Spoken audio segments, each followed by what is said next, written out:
Hello guys, welcome back to my channel. இன்னைக்கு இந்த வீடியோல நாம பார்க்க போறது சமீபத்தில தமிழ்ல வெளியான ஒரு த்ரில்லர் படம் தான் சட்டமென் கையில். இந்த சட்டமென் கையில் படத்துல யாரெல்லாம் நடிச்சிருக்காங்க அப்படின்னு பார்க்கும்போது, சதீஷ், ரித்திகா, வித்யா பிரதீப், பவல் நவகீதன் இப்படி பல பேர் நடிச்சிருக்காங்க. இப்போ இந்த படத்துடைய ஒன்லைன் வந்து என்ன அப்படின்னு முதல்ல பார்க்கலாம். ஒரு நாள் நைட்டு நம்ம ஹீரோ கார்ல வந்துட்டு இருக்கும்போது, இவருடைய கார்ல ஒருத்தர் எதிர்பாராத விதமா ஆக்சிடென்ட் ஆகி இறந்து போயிடுறாரு. ஹீரோ செஞ்ச இந்த கொலைய வந்துட்டு மறைக்க முயற்சி பண்றாரு. இப்படி இவர் மறைக்க முயற்சி பண்ணதுக்கு அப்புறமா என்னாச்சு அப்படிங்கிறது தான் இந்த படத்துடைய ஒன்லைன். படத்துடைய கதை வந்து என்ன அப்படின்னு சொல்லிட்டு பார்க்கும்போது, கதையோட ஆரம்பத்துல நம்ம ஹீரோ ஒரு ஹில் ஸ்டேஷன் ரோட்ல வந்துட்டு டிரைவ் பண்ணிட்டு வராரு கார்ல. இவர் ட்ரிங்க்கும் பண்ணியிருக்காரு. இப்படி இருக்கும்போது தான் இப்படி இவர் கார் டிரைவ் பண்ணிட்டு வரும்போது எதிர்ல ஒரு பைக்ல வந்தவர் வந்துட்டு பார்த்தீங்கன்னா, இவருடைய கார்ல இடிச்சு ஆக்சிடென்ட் ஆகி இறந்து போயிடுறாரு. நம்ம ஹீரோ தெரியாத்தனமா பண்ண இந்த ஒரு கொலைய வந்து மறைக்கிறதுக்காக அவருடைய கார் டிக்கில அந்த பணத்தை எடுத்து போட்டுட்டு அதுக்கப்புறமா கிளம்புறாரு.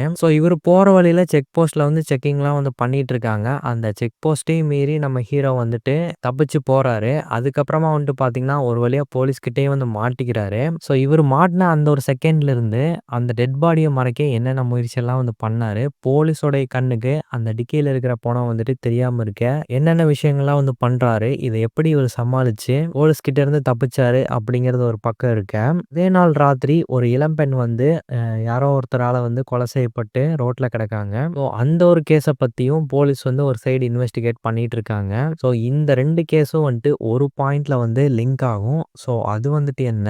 உண்மையிலே நம்ம ஹீரோ வந்துட்டு யாரு? அவருக்கு பின்னாடி இருக்கக்கூடிய அந்த பேக் ஸ்டோரி வந்து என்ன? அப்படிங்கிறது தான் இந்த சட்டமென் கையில் படத்துடைய மீதி கதை அப்படின்னு சொல்லலாம். இந்த படத்துல நடிச்ச எல்லாருமே வந்துட்டு பார்த்தீங்கன்னா, ஒரு சூப்பரான பெர்ஃபார்மன்ஸ் வந்து குடுத்துருக்காங்க. சதீஷ் ஆகட்டும். சதீஷ் வந்துட்டு நெறைய படங்கள்ல நம்ம காமெடி பண்ணி தான் பார்த்துருப்போம். இந்த படத்துல முழுக்க முழுக்க ஒரு சீரியஸான ரோல் தான் வந்து இவர் ட்ரை பண்ணியிருக்காரு. அந்த இன்னசென்ட்டான கேரக்டர் வந்து இவருக்கு நல்லாவே செட் ஆயிருக்கு அப்படின்னு சொல்லலாம். செகண்ட் ஹாஃப்க்கு அப்புறமா ஒரு டிரான்ஸ்ஃபர்மேஷன் வந்து நடக்கும்.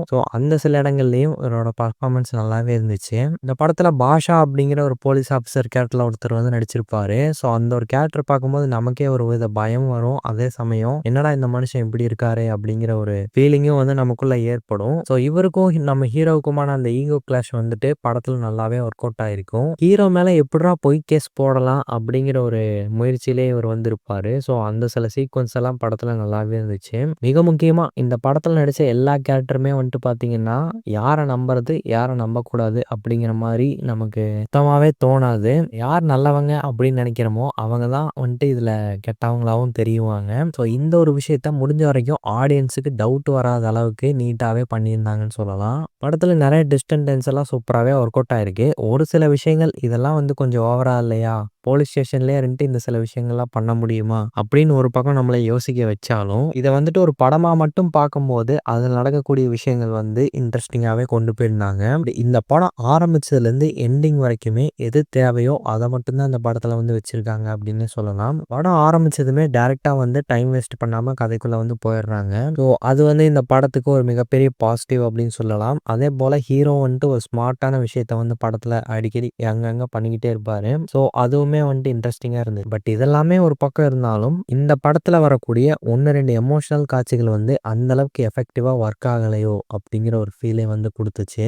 அந்த எமோஷனல் காட்சிகளையும் இன்னும் கொஞ்சம் டெப்த்தா காட்டியிருந்தாங்கன்னா, இந்த படம் இன்னுமே பார்க்க நல்லா இருந்திருக்கும். பட் இப்பவும் இது ஒரு ஒர்த்தான படம் தான். எந்த ஒரு டவுட்டும் கிடையாது. 2 ஹார்ஸ் இந்த படத்துக்காக நீங்க டைம் ஸ்பெண்ட் பண்றீங்க அப்படின்னா, அது வந்து ஒர்த்தான ஒரு டைமா தான் இருக்கும் அப்படின்னு நான் கண்டிப்பாக சொல்லுவேன். ஃப்ரீ டைம் கிடைச்சா இந்த படத்த வந்து தாராளமா ட்ரை பண்ணி பார்க்கலாம். இந்த ஒரு ரிவ்யூ வந்து உங்களுக்கு பிடிச்சிருந்தா லைக் பண்ணுங்க, ஷேர் பண்ணுங்க, கமெண்ட் பண்ணுங்க. இந்த சேனலுக்கு சப்ஸ்கிரைப் பண்ணுங்க. Thank you.